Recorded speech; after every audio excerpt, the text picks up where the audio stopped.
So I'm gonna eat the oatmeal in the middle, right? And I'm like thinking the oatmeal in the middle looks just about right. You know, it's not too hot, it's not too cold, but it's not my oatmeal. I mean, I'm trespassing. It's like not on my bed or my chair or nothing. But okay, so I'm gonna eat the oatmeal in the middle, and then all of a sudden I hear this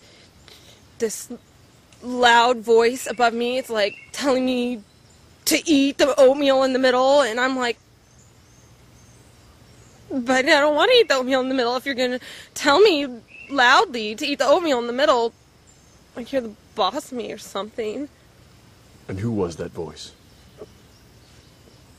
Who else could it be? The storybook author.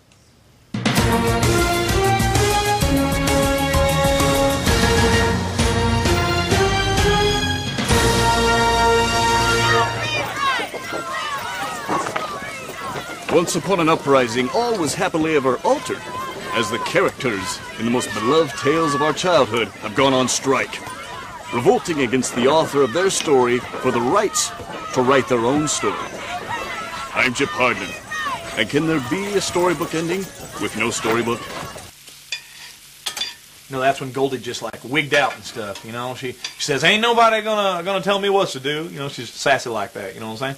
And so she goes, I'm not going to do the exact opposite and stuff. And that's when she ate the porridge that was too cold. Yeah, and she got food poisoning. Ouch. And you're the wolf. Maybe. Well, you don't look anything like a wolf.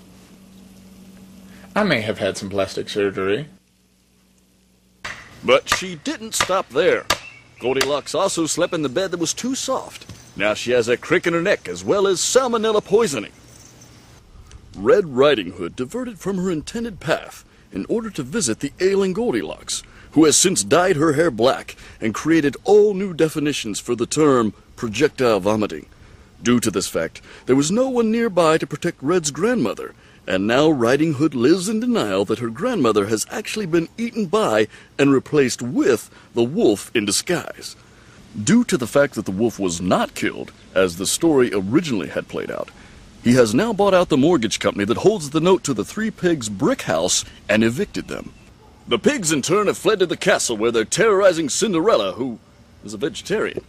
Everyone wants the story their own way, but when no one's story coincides with the rhythm of anyone else's, all is chaos. I refuse to be held responsible for what happened to the pigs or Red's Gram. I'm only responsible for myself. But how can I do that with this voice constantly telling me to do something different than what I feel like? But if it's the author's story to begin with, wouldn't you want to know what he thinks? Why would I want to know that? Well, he kind of created you. Once our beloved characters discovered they were fiction and had been able to hear the author all along if they had only listened, they became confused and angry. Why? Because they believed they could write just as successful a story themselves. However, one figure in the forest disagreed. He is a young man who has been to the skies and found that the voice is worth listening to. His name is Jack. You believe the story was just fine how it was.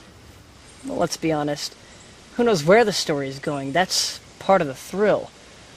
But if I have the choice between the one being in power being myself or someone with a bigger picture, why would I choose someone as blind as me?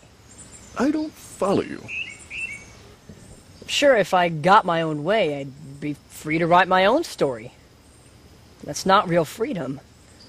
Freedom is choosing to be who you are meant to be.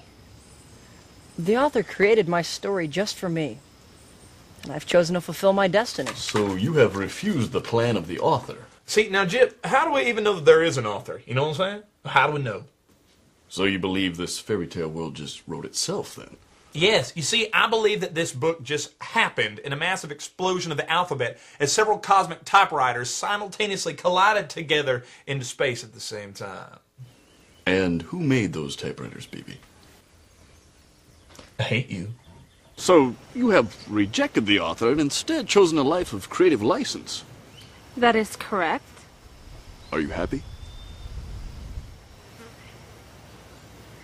I'm pretty sure that Fairy World is definitely better off, maybe. I mean, yeah, I'm upchucking on an every 5-minute basis, and my name doesn't match my hair, and I can't move my head. But I'm in control. They may be bad decisions, but they're mine. But you don't even know the whole story. You don't know where your character's going. You hardly know the real you. He knows all of that. His story is full of the most wonderful and scary twists and turns. But in the end, we will become the real us. Perhaps it would be better if instead of trying to create your own story, you simply discover the story the author has already created just for you. But my story has a really cute outfit. 2 months after the debate, Fairy World is in ruins. Its inhabitants have moved on to books they never belonged in. Only Jack remains, with his ear to the sky, hoping to piece together some semblance of a new chapter. For everyone else, all is destroyed, and nothing is what they wished for. In short, this ain't no fairy tale. I'm your partner. Good day.